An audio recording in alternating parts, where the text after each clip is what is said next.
The whole point of the immune system is to keep out shady things from your body, or if they get in, to kill them. So that those shady things would include shady proteins that can do damage to your body, viruses, bacteria, even eukaryotic parasites, and then even fungi. So all sorts of things that if they were to enter your body, they would cause some form of disease. These are collectively called pathogens. So the whole point of the immune system is, on a first line of defense, keep these things out, and then if they were to get into your body, to kill and eliminate them from our system so that we don't get sick and so that we don't die. So I already just mentioned that there's kind of two lines of defense, and even with those, there's kind of sub-classifications. The first line of defense, I'll just call that the first line, which is essentially just to keep things out. Keep all of these pathogens out. Keep out. And there's some obvious ones. There's our skin. Our skin keeps pathogens out, and actually even the oils on our skin are a little bit more acidic, and it's hard for some types of bacteria to thrive in that type of an environment. You have your mucous membranes. And in the mucus, there's some chemicals that maybe make it a little bit more difficult for bacteria to survive. And then you even have acidic environments like your stomach acid. I'll keep that in the same color. Stomach acid. You might not view your stomach as the outside of you, but it fundamentally is. Your whole digestive tract, which I'll make videos on in the near future, is really on the outside of you. You can simply model really most vertebrate bodies as kind of a donut, and our digestive tract is kind of the inside of the donut. So stomach acid is on the outside of our real bodies, and you can imagine that's a hard environment for a lot of these pathogens to survive in. So that's the first line of defense, but we know that that's not good enough, that sometimes these things can get into our bodies, and there we have to start thinking about the second line of defense. What do we do once things are actually in our body? Second, let me switch colors. So then you have your second line of defense. Second line. And here, in both the first and second line, I'm talking about non-specific immunity. And this is going to make a lot of sense when we start talking about specific immunity. So both of these are non-specific. And when I say non-specific, or you can also call them innate, it means that they just generally respond to things that appear bad. They don't remember the bad things that came before. They don't respond to a particular type of virus or a particular, well, they do respond to every type of virus or every type of bacteria, but they don't say, oh, this is virus type ABC, or this is bacteria type ABC. They just say, this is a virus, let me get rid of it, or let me not let it in. This is a bacteria, let me get rid of it, or let me not let it in. It doesn't know what type of bacteria it's dealing with. So this is all the non-specific or innate immune system.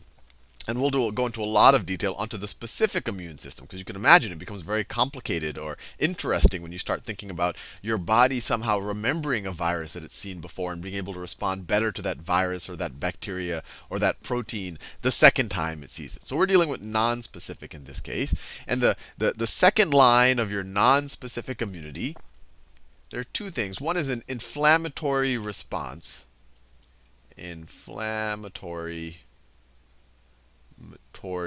response. And I'm going to do a whole video on this. But in general, we've all experienced inflammatory responses. When you see blood flowing to a certain part of an area and you see there's pus and I'm going to go into a lot more detail on what an inflammatory response actually is. But that's one of and what it really is doing is bringing blood and bringing cells that can fight whatever type of infection you have. It's bringing them to the site where maybe you got a cut, or maybe where a lot of the bacteria or whatever the pathogen is. So inflammatory response is all about bringing fluid and fighters to the fight. So bringing stuff to the fight. Let me write that. And I'm going to do a whole video on that. Bringing stuff to the fight. You can almost imagine bringing weapons to the fight. To the fight. But the byproduct is that part of your tissue or that part of your body gets inflamed. A lot of fluid there, a lot of, I guess, byproducts of the battle that goes on there. And we'll do a whole video on that. And then the other second line of defense, and it's actually part of the inflammatory response, are phagocytosis, or phagocytes. Phagocytes. And really what I want to do over the rest of this video is talk in a little bit more detail about phagocytes. Because once we understand what phagocytes do, that's a pretty good building block for going into the specific immune system. And actually it'll help lead into the discussion on the inflammatory response as well, because phagocytes are really part of the inflammatory response. So phagocytes are just a class of cell that can eat up pathogens. They can eat up other things, really, but when we talk about the immune system, we're talking about pathogens. So let's say that this is a phagocyte right here. This is a phagocyte right there.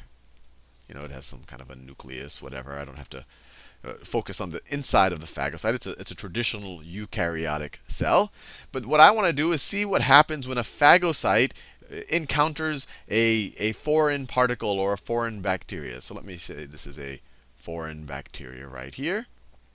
So the phagocyte, we've already said, is non-specific. What it does is it has receptors that respond to just things that it knows are bad. You could imagine these are super sensors.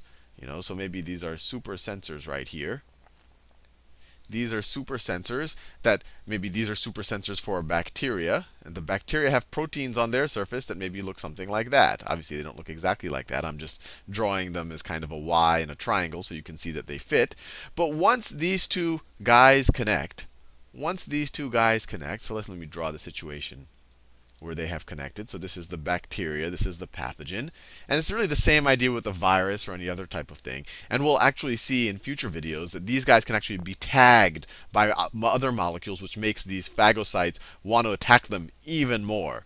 But let's say once they're bonded, so you know that's the bacteria, the invading pathogen. And now it is bonded. It has triggered the receptor on this phagocyte.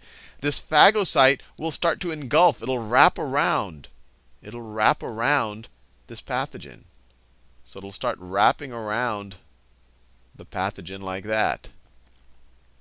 It'll start wrapping around the pathogen like that, and these two ends are going to eventually going to meet. They're eventually going to meet, and I could still draw. Let me draw the nucleus in a different color so we know it's not really related to the phagocytosis. So maybe that's the nucleus, and there's other organelles sitting in here. But then once these two meet, what's it going to look like? Then all of a sudden, that bacteria is going to be completely engulfed. It's going to be inside of the cell. So now the cell, once these two ends meet and these membranes merge, then this guy is just going to be in his own little membrane bubble, or you can almost imagine it's in its own little vesicle. So this is the pathogen, the bacteria in this case, but the phagocytosis, the process is completely identical in terms of how it engulfs things. If it was a virus or some type of other foreign protein or any type of really foreign molecule.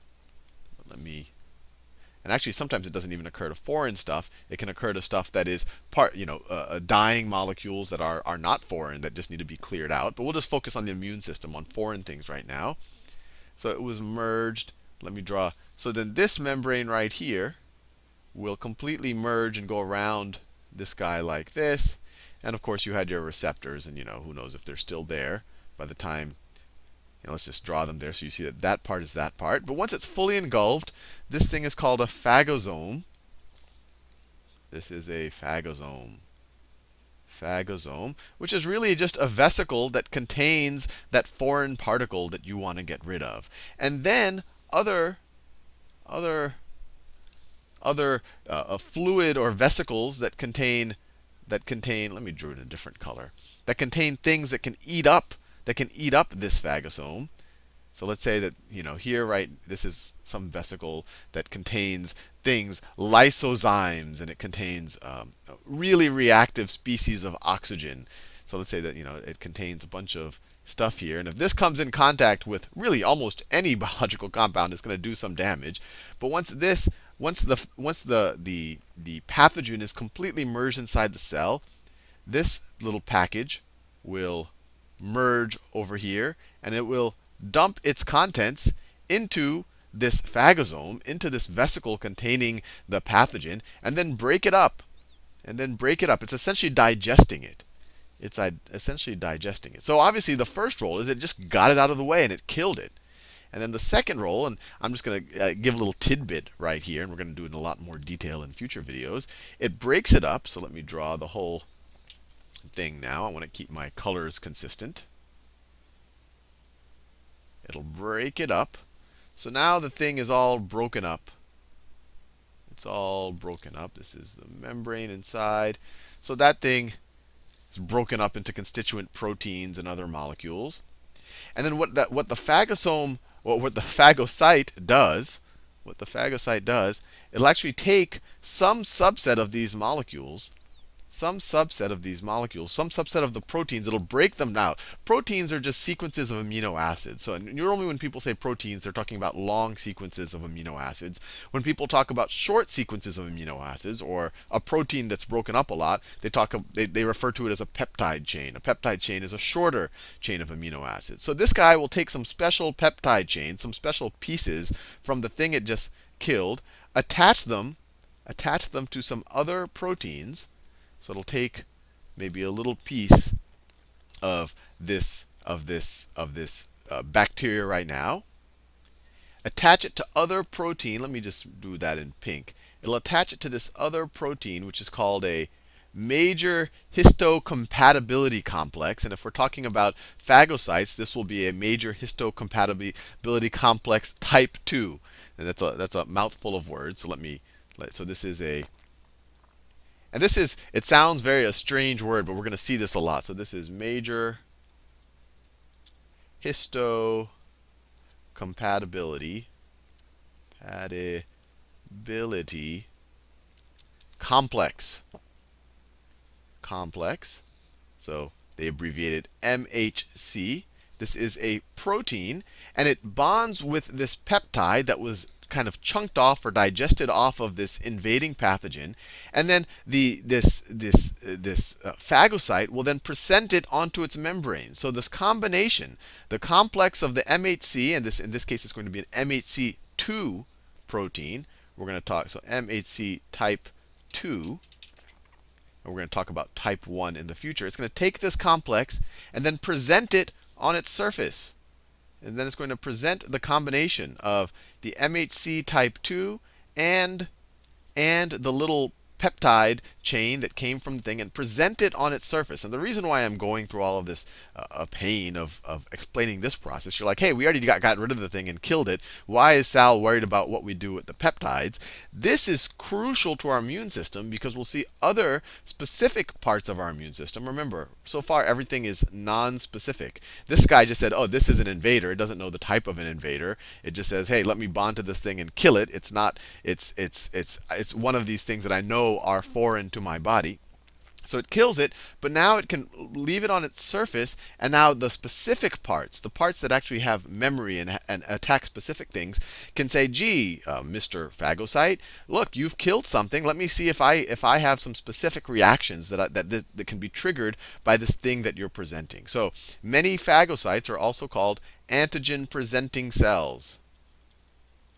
Antigen-presenting cells. And I'm going to go into more detail on what exactly an antigen is. I called this thing a pathogen. An antigen is essentially, you can view it as a protein or a peptide chain that will trigger or that can be dealt with within the immune system. I'll be a little bit more, the specific immune system. And I'm going to be a little bit more nuanced about it when I talk. I'll make a whole video on antigens and antibodies. But right now you can just view it as, a peptide chain right there. An antigen is just a protein or a part of a protein. So this is presenting an antigen on its surface that can later be used by other parts.